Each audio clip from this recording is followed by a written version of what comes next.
kami dari kelompok 2 akan mempresentasikan hasil makalah kami yang berjudul Proses Perkembangan dan Hubungannya dengan Proses Belajar. Dalam pembuatan video kali ini, untuk memenuhi tugas Psikologi Pendidikan dan Pembelajaran yang diampu oleh Ustadz Khairul Anwar Badrut Tamam, MPD. Perkenalkan, nama saya Firdaunaisyah Salsabila sebagai moderator sekaligus narasumber 1 dan Rohimatul Imamah sebagai narasumber kedua, Siti Aisyatul Munawarah sebagai narasumber ketiga sekaligus notulen. Di sini kami juga membuat peta konsep seperti peta imajinasi seperti berikut ini. Langsung saja ke pembahasan. Definisi perkembangan dan faktor yang mempengaruhinya. Definisi perkembangan. Perkembangan atau development adalah proses atau tahapan pertumbuhan ke arah yang lebih maju. Pertumbuhan sendiri atau growth berarti tahapan peningkatan sesuatu dalam hal jumlah, ukuran, dan arti pentingnya.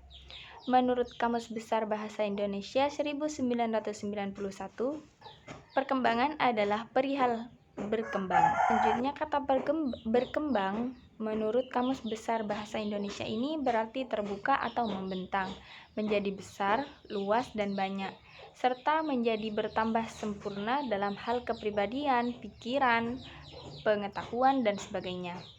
Penyusun menyimpulkan bahwa perkembangan adalah rentetan perubahan jasmani dan rohani manusia menuju ke arah yang lebih maju dan sempurna. Pertumbuhan berarti perubahan kuantitatif yang mengacu pada jumlah. Dengan kata lain, pertumbuhan berarti kenaikan dan penambahan ukuran yang berangsur-angsur, seperti badan yang menjadi besar dan tegap, juga kaki dan tangan yang semakin panjang. Faktor yang mempengaruhi perkembangan ada aliran nativisme, aliran empirisisme, dan aliran konvergensi. Aliran nativisme di sini, para ahli menganut aliran ini berkeyakinan bahwa perkembangan manusia itu ditentukan oleh pembawaannya, sedangkan pengalaman dan pendidikan tidak berpengaruh apa-apa. Sebagai contohnya, jika sepasang orang tua ahli musik, maka anak-anak mereka yang dilahirkan akan menjadi pemusik pula. Aliran empirisisme. Doktrin aliran empirisisme yang amat masyhur adalah tabula rasa, sebuah istilah bahasa Latin yang berarti batu tulis kosong atau lembaran kosong, atau blank stele atau blank tablet. Doktrin tabula rasa menekankan arti penting pengalaman, lingkungan, dan pendidikan dalam arti perkembangan manusia itu semata-mata bergantung pada lingkungan dan pengalaman pendidikannya. Sedangkan bakat dan pembawaan sejak lahir dianggap tidak ada pengaruhnya. Dalam hal ini, para penganut empirisisme menganggap setiap anak lahir seperti tabula rasa, dalam keadaan kosong dan tak punya kemampuan atau bakat apa-apa. Aliran konvergensi atau convergence merupakan gabungan antara aliran empirisisme dengan aliran nativisme. Aliran ini menggabungkan arti penting hereditas atau pembawaan dengan lingkungan sebagai faktor-faktor yang berpengaruh dalam perkembangan manusia.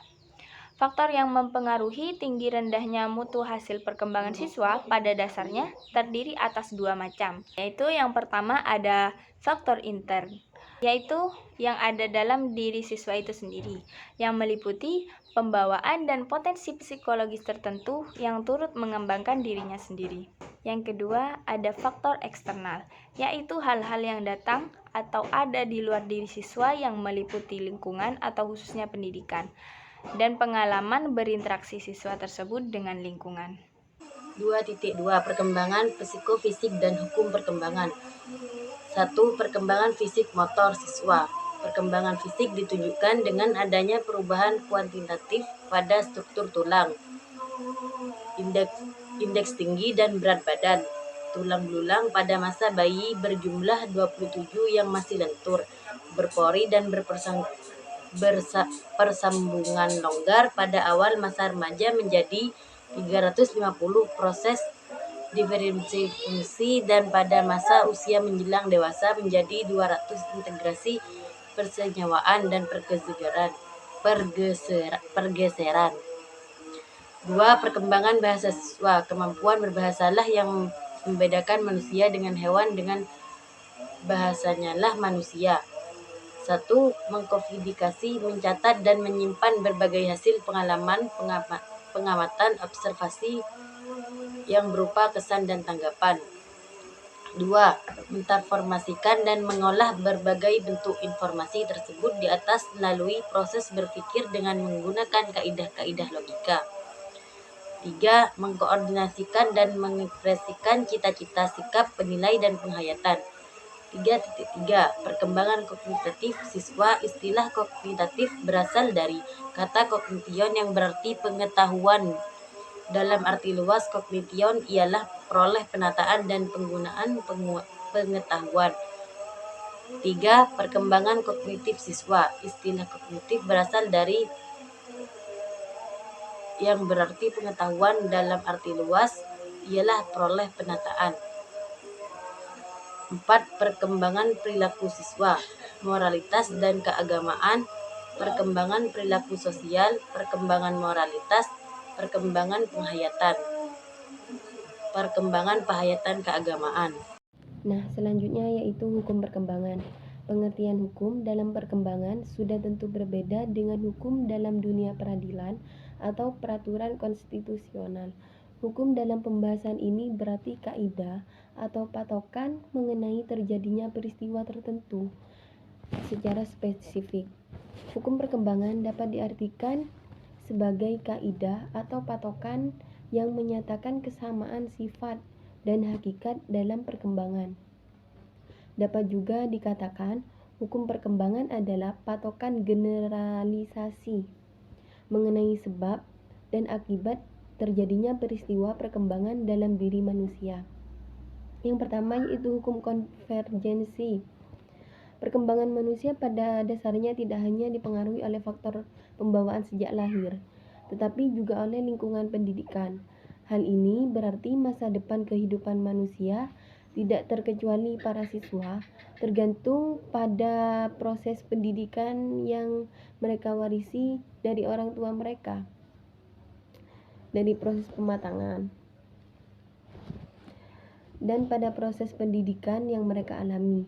Seberapa jauh perbedaan pengaruh antara pembawaan dengan lingkungan bergantung pada besar kecilnya lingkungan yang dialami oleh siswa.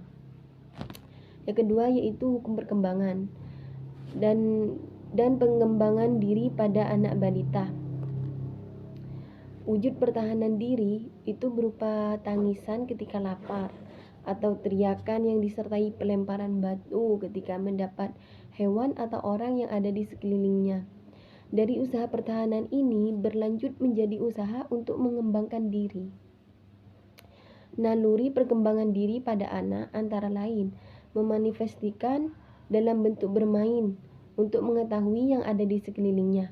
Selanjutnya, anak-anak biasanya tampak berkeinginan tahu terhadap sesuatu itu berkali-kali, dan hasilnya manusia berkembang karena adanya insting atau naluri pembawaan sejak lahir yang menurutnya untuk bertahan dan mengembangkan diri di muka bumi ini.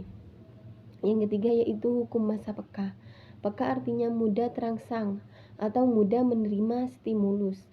Masa peka adalah masa yang tepat terdapat pada diri anak untuk mengembangkan fungsi-fungsi tertentu. Fungsi-fungsi mulut seperti untuk berbicara, untuk membaca, fungsi tangan yaitu untuk menulis dan sebagainya. Nah, yang keempat yaitu hukum keperluan belajar. Keperluan belajar bagi proses perkembangan, terutama perkembangan fungsi-fungsi psikis tak dapat kita ingkari. Meskipun kebanyakan ahli tidak menyebutnya secara eksplisit. Bahkan kemampuan berjalan yang secara naluri dapat diperkirakan akan muncul dengan sendirinya. Ternyata masih juga memerlukan belajar, meskipun sekedar memfungsikan organ kaki anak yang sebenarnya berpotensi untuk biasa belajar sendiri. Nah, selanjutnya itu arti penting perkembangan kognitif bagi proses belajar siswa. Ranah psikologis siswa yang terpenting adalah ranah kognitif, ranah kejiwaan yang berkedudukan pada otak. Dalam perspektif psikologis kognitif adalah sumber sekaligus pengendali ranah-ranah kejiwaan lainnya, yakni ranah efektif dan ranah psikomotor.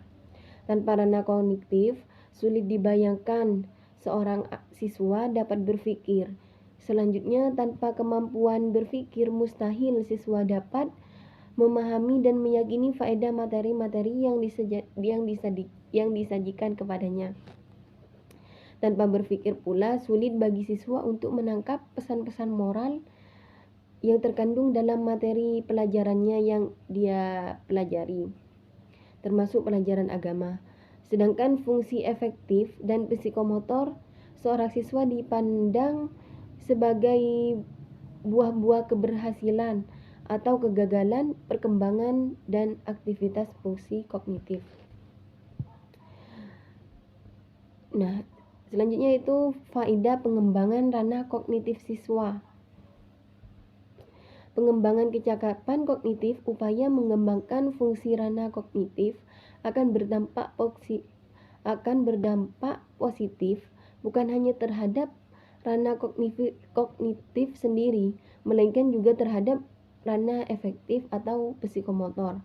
Sekurang-kurangnya ada dua macam kecakapan kognitif siswa yang sangat perlu dikembangkan khususnya oleh guru, yakni strategi belajar memahami isi materi pelajaran. Yang B yaitu strategi meyakini arti penting isi materi pelajaran dan aplikasinya, serta menyerap pesan-pesan moral yang terkandung dalam materi pelajaran tersebut. Tanpa mengembangkan dua macam kecakapan kognitif ini, siswa sulit diharapkan mampu mengembangkan ranah efektif dan psikomotor sendiri. Yang kedua yaitu mengembangkan kecakapan efektif. Keberhasilan pengembangan ranah kognitif tidak hanya akan berhasil kecakapan kognitif, tetapi juga menghasilkan kecakapan ranah efektif. Yang ketiga yaitu mengembangkan kecakapan psikomotor. Percakapan psikomotor yaitu segala amal jasmani yang konkret dan mudah diamati, baik kuantitasnya maupun kualitasnya, karena sifatnya yang terbuka. Namun di samping kecakapan psikomotor itu tidak terlepas dari kecakapan kognitif, ia juga banyak terikat oleh kecakapan efektif. Jadi kecakapan psikomotor siswa merupakan manifestasi wawasan pengetahuan dan kesadaran serta sikap mentalnya. Kesimpulannya adalah perkembangan adalah rentetan perubahan jasmani dan rohani manusia menuju ke arah yang lebih maju dan sempurna. Faktor yang berhubungan dengan perkembangan adalah faktor internal. Ada ciri-ciri dan kemampuan psikologis tertentu dalam diri seorang siswa yang turut berperan dalam perkembangan dirinya. Hukum-hukum yang dibicarakan di sini merujuk pada hukum-hukum yang mempengaruhi terjadinya peristiwa-peristiwa tertentu, seperti hukum penerimaan, hukum perkembangan dan pengembangan diri, hukum masa-masa sulit, dan hukum keperluan belajar. Pengembangan psikofisik siswa meliputi pengembangan fisik, perkembangan bahasa, perkembangan kognitif, perkembangan perilaku sosial, moralitas, dan keagamaan.